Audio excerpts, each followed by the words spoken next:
And good afternoon, everybody. A rare afternoon edition of the Bullpen with Adam the Bull. Sorry I didn't get this to you this morning. We'll probably be out by the time you guys see this. It'll probably be around 3:30, 4 o'clock this afternoon. But there was a little bit of a crazy morning. I mentioned today on the show I tested positive for COVID earlier this week. And this afternoon we just found out now, even though we were masking in the house and doing all that stuff, that my wife tested positive for COVID. I'm doing pretty well. The worst of it wasn't that bad for me. It's been a really bad cold. But my wife's, in a little bit tougher shape, so that's why I haven't gotten the podcast out. But she's going to be okay. She's going to be okay. But she's had a little bit of fever and stuff, so it's been a bit of a crazy morning doing the show, doing it from home. So it's been nuts. But I really wanted to get my podcast out today because, the Cavs play tonight, and I'll talk about that a little bit at the end. And obviously, we don't have the Browns this weekend, but I thought it was a perfect day to go over, basically do a Guardians off-season. I can't even speak. A Guardians off-season prep list, if you will. Some ideas I have for what the Guardians can do to take a team that had a great season and make it even better. I'll get into all of that up in the Bullpen with Adam the Bull.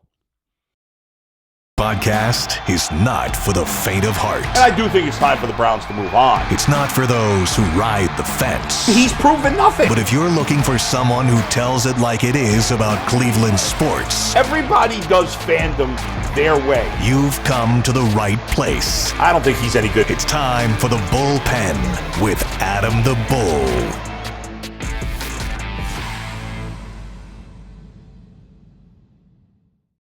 And here I am. It's the Bullpen with Adam the Bull, November the 9th, 2022. Again, coming out late today. It's actually 2:45 in the afternoon.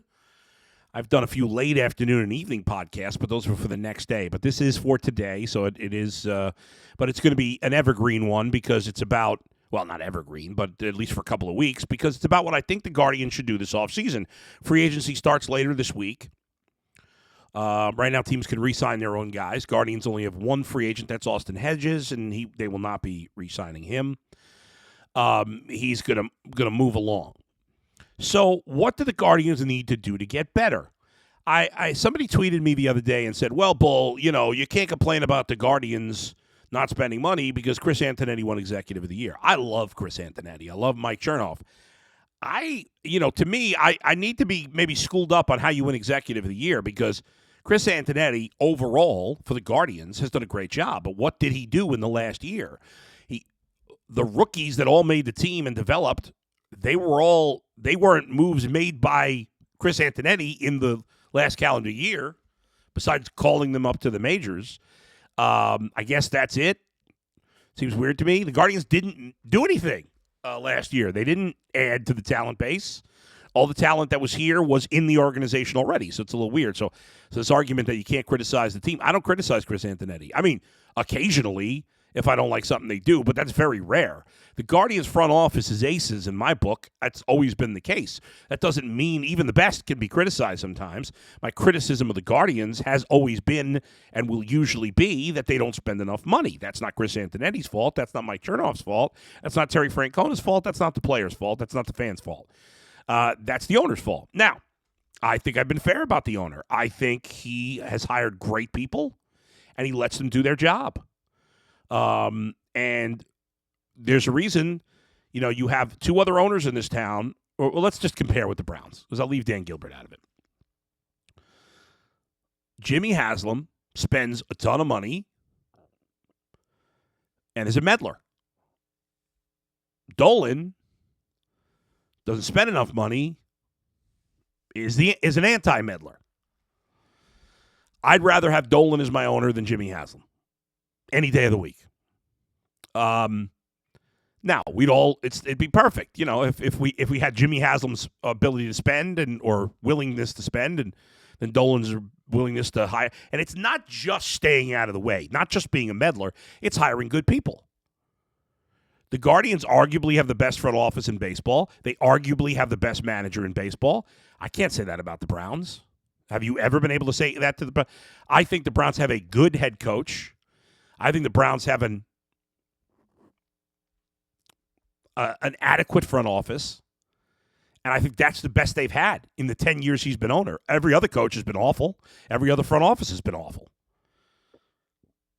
I'll say John Dorsey was not awful, but not good enough.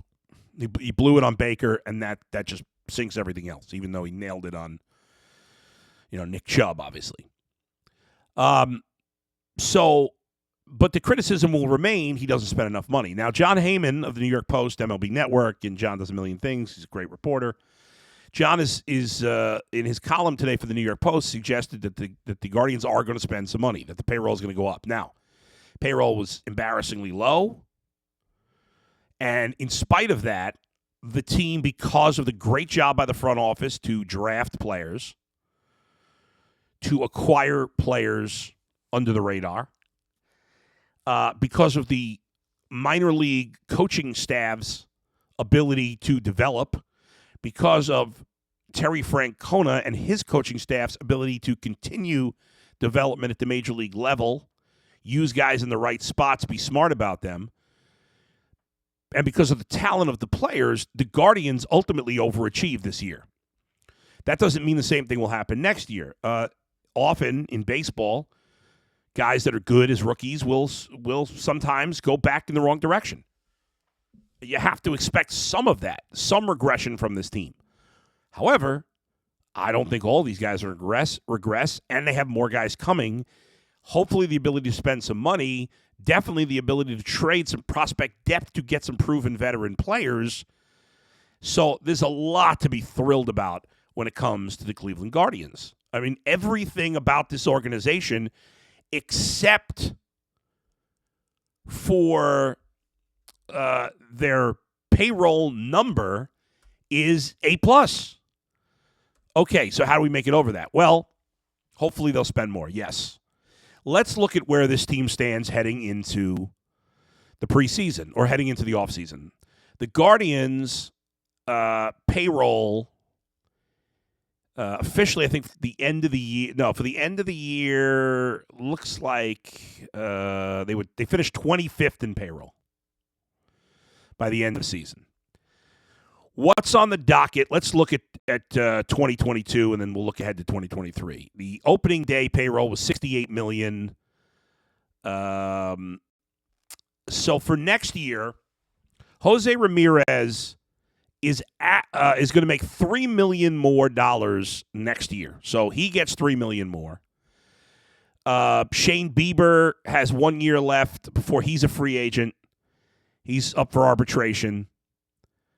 Why is this not updated here? Same for Ahmed Rosario.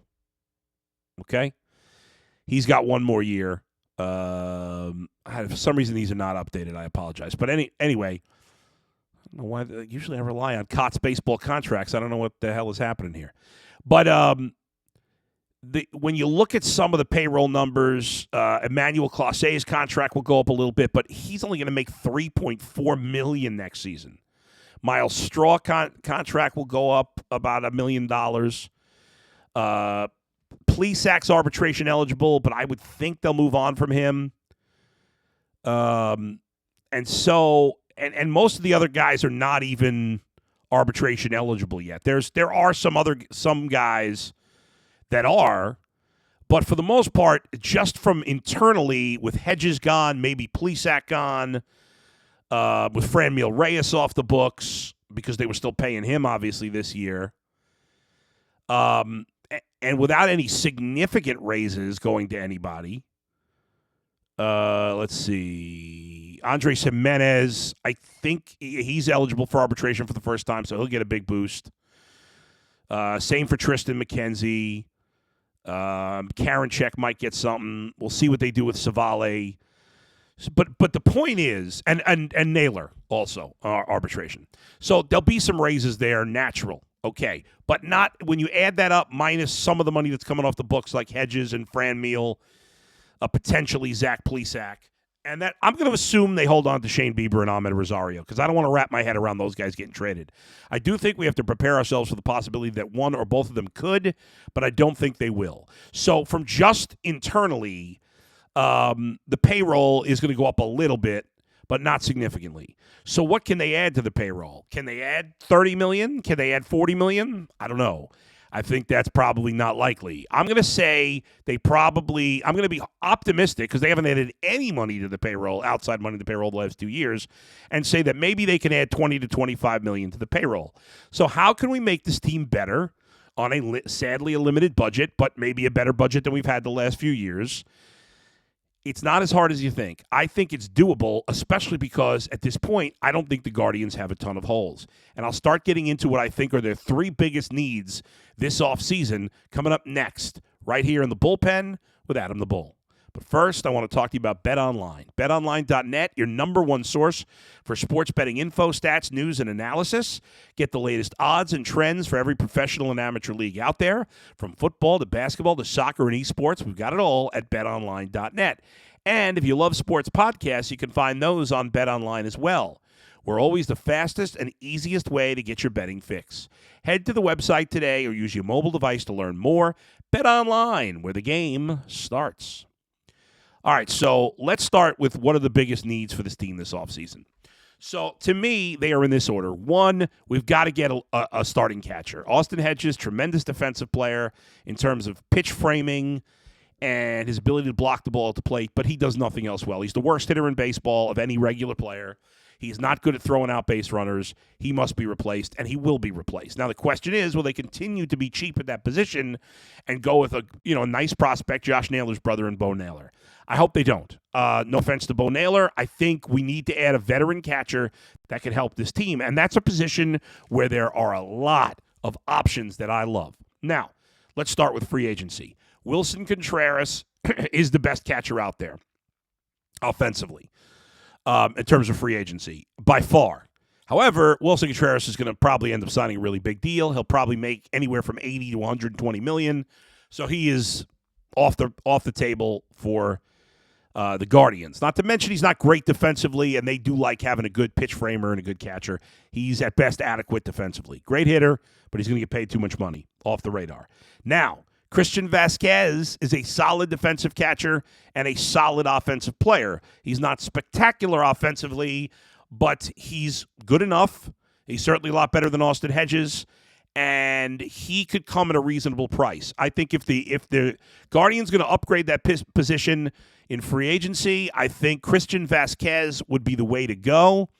Other potential options in veterans, Mike Zunino and Gary Sanchez, maybe, who at one point looked like he was going to be a star.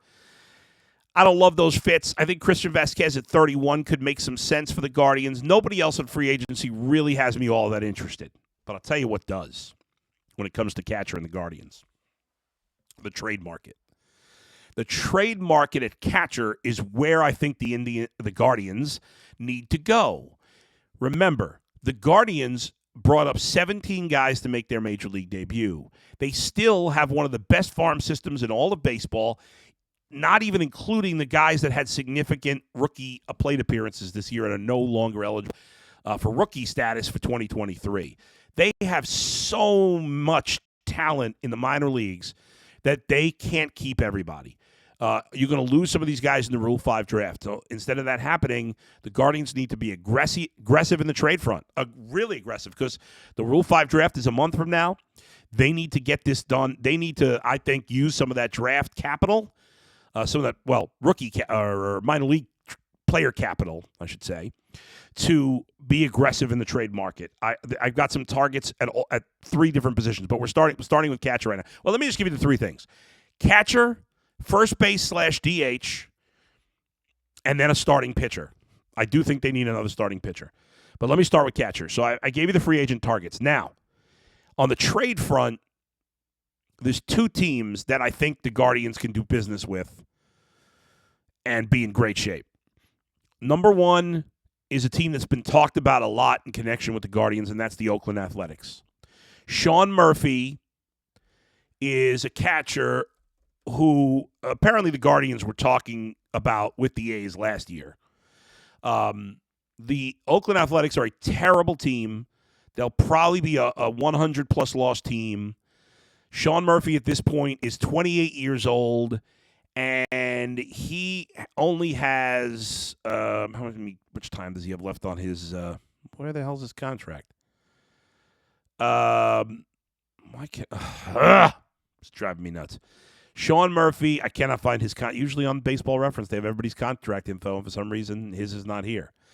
Or I'm just missing it somehow. But anyway, he is a guy that he's been in the big leagues for like 3 years. I think he has 3 years left, I believe, before he is a free agent. And he's a really good player, solid defensive player. Last year, he had a 759 OPS, which was down, but he did hit 18 homers, 66 ribbies. You know, you're on a bad team, that could affect you. He hit 250 with a 332 on base. Very acceptable numbers for a catcher with solid power. He makes a lot of sense for the Guardians, but he's not my top choice. My top choice is on the Toronto Blue Jays. Now, the Blue Jays, you think, well, the A's stink, so I understand why they would trade Sean Murphy, because what's the point of keeping him? They're not going to be good in the next few years. The Blue Jays are good. Why would they trade a catcher? Well, the reason the Blue Jays would trade a catcher is they have 3 really good ones. They have the oldest guy of the bunch, Danny Jansen, veteran who's been around a bit. He's not that old. I mean, he's probably, my guess is he's 26, 27. Yeah, in fact, he's 27 years old.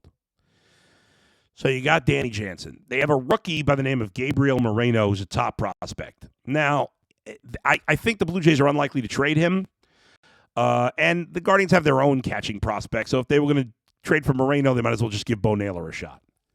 Now, if the Guardians went out and traded for Danny Jansen, who again has been in the league, he's got, I believe, 2 years left until free agency, had 15 homers last year, a very nice 855 OPS. Was a productive player, good defensive player, but he's missed time with injury. Now, the guy I really want to get, he's a free agent. It'll be 2 more years for Jansen. But here's the guy I really want to get. And this guy, it's going to take a lot to get him. Alejandro Kirk. Alejandro Kirk, if you look at this guy, you're going to be like, what? This guy's a major league player? You have to be a real diehard baseball fan to know Alejandro Kirk. He's been playing for the Blue Jays. He's a young player. He does not look like a good player. Okay, you see him. He's short and fat. Let's be honest. No offense. I'm loving the fat guys. Alejandro Kirk is 24 years old.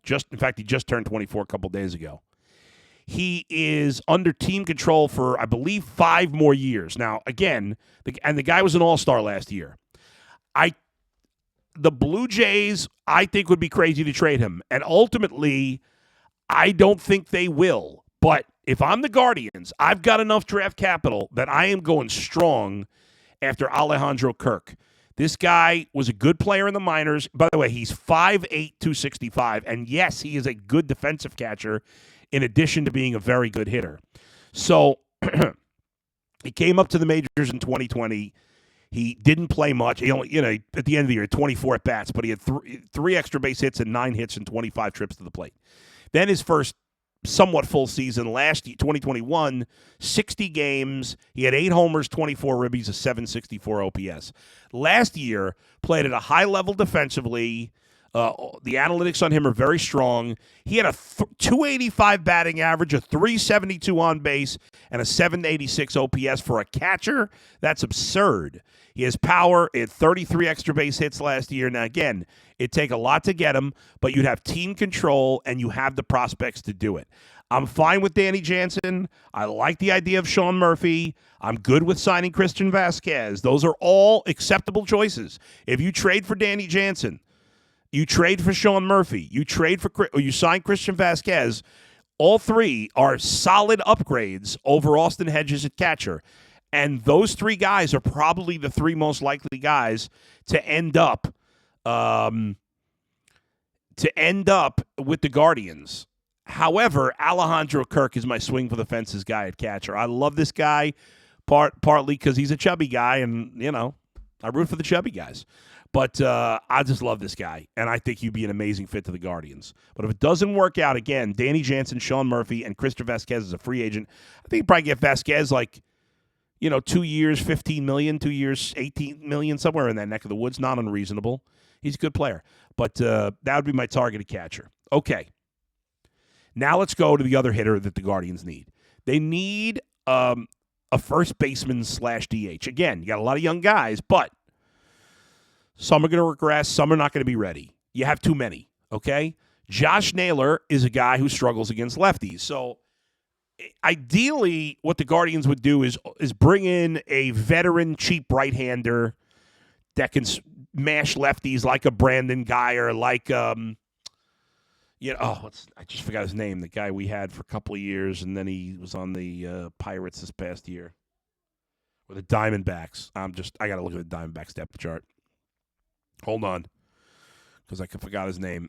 No, you know what? I think he's a free agent now. So let me look at the outfielders. I'm going to see his name, and it's going to pop in there. Who was it? The guy that hit righties well. No.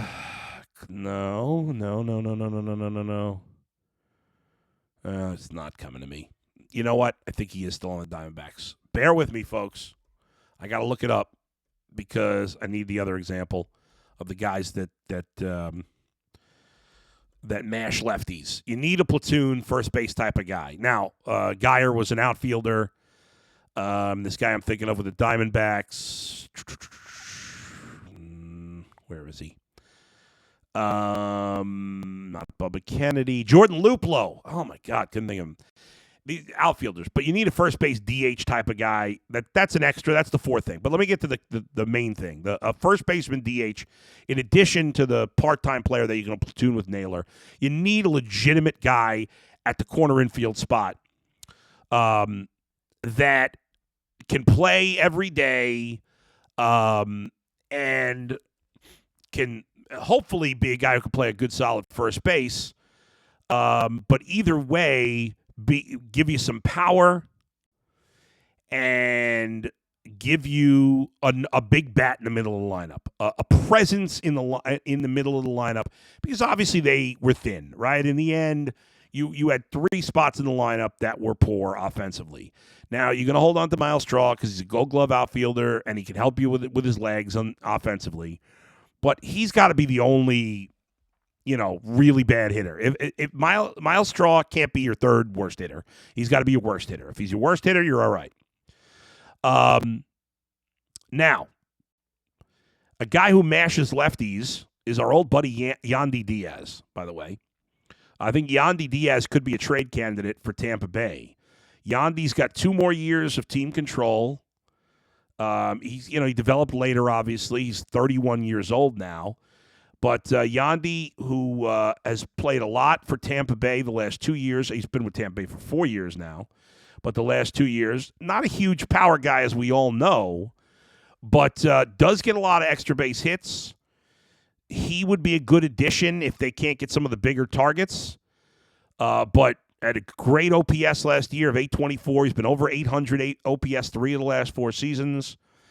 He had an on-base percentage of 401 last year, over 402 of the last 3 years. Only 9 home runs, but he did have 42 extra base hits. And he walks more than he strikes out, which fits on this team to bring Yandy Diaz potentially back. Another guy at first base is Jose Abreu. We've talked a lot about him. Obviously, Abreu is a home run hit.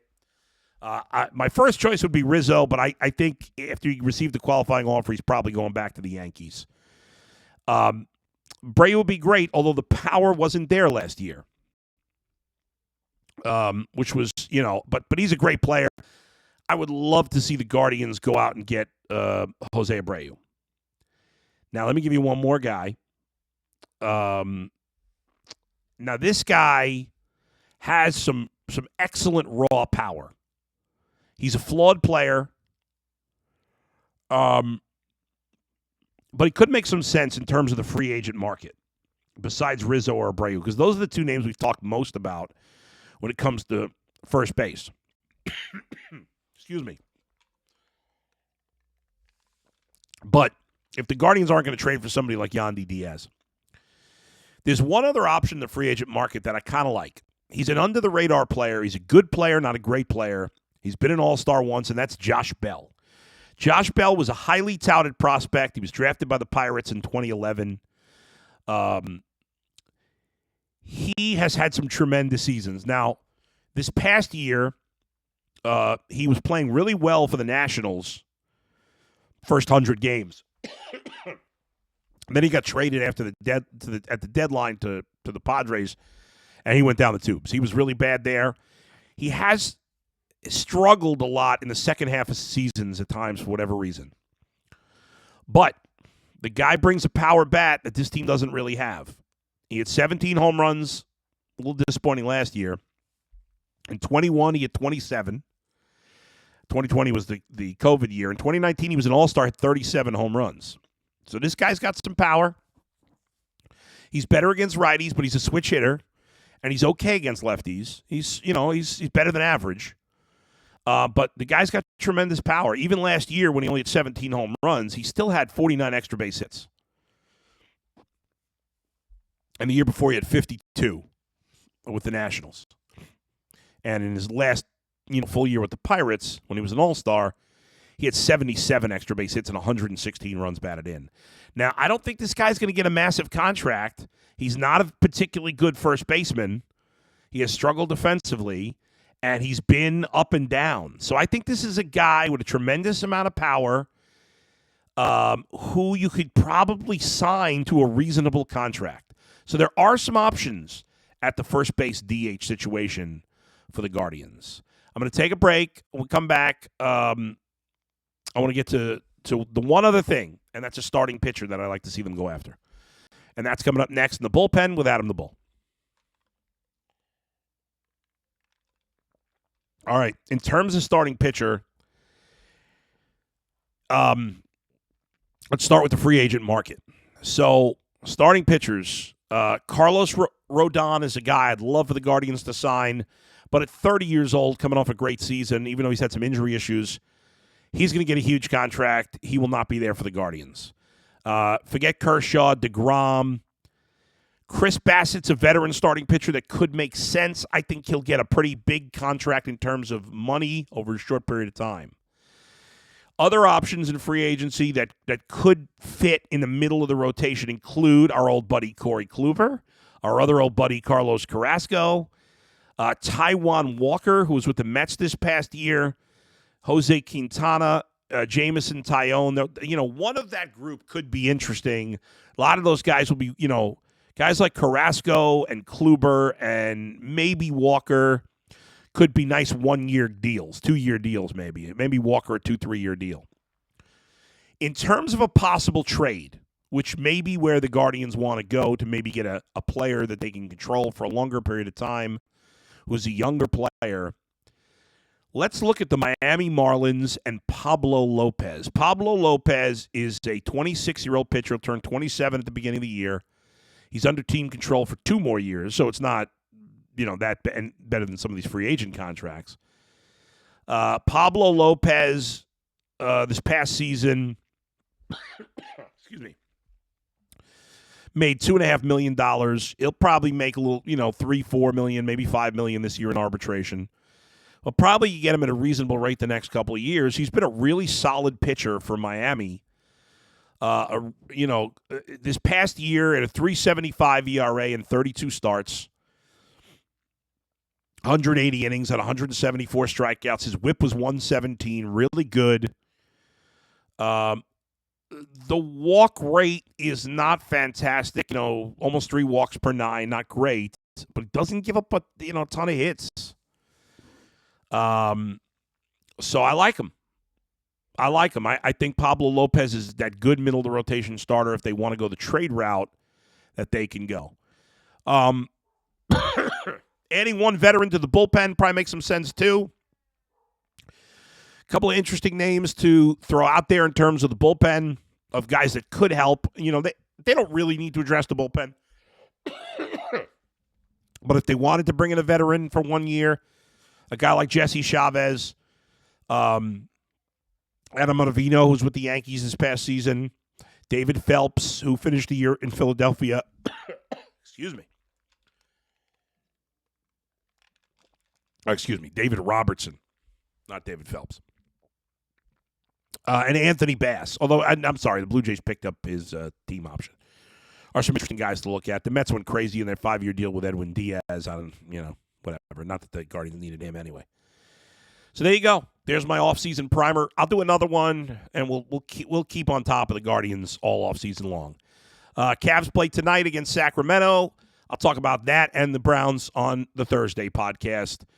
Thanks for joining me right here in the bullpen with Adam the Bull. See ya.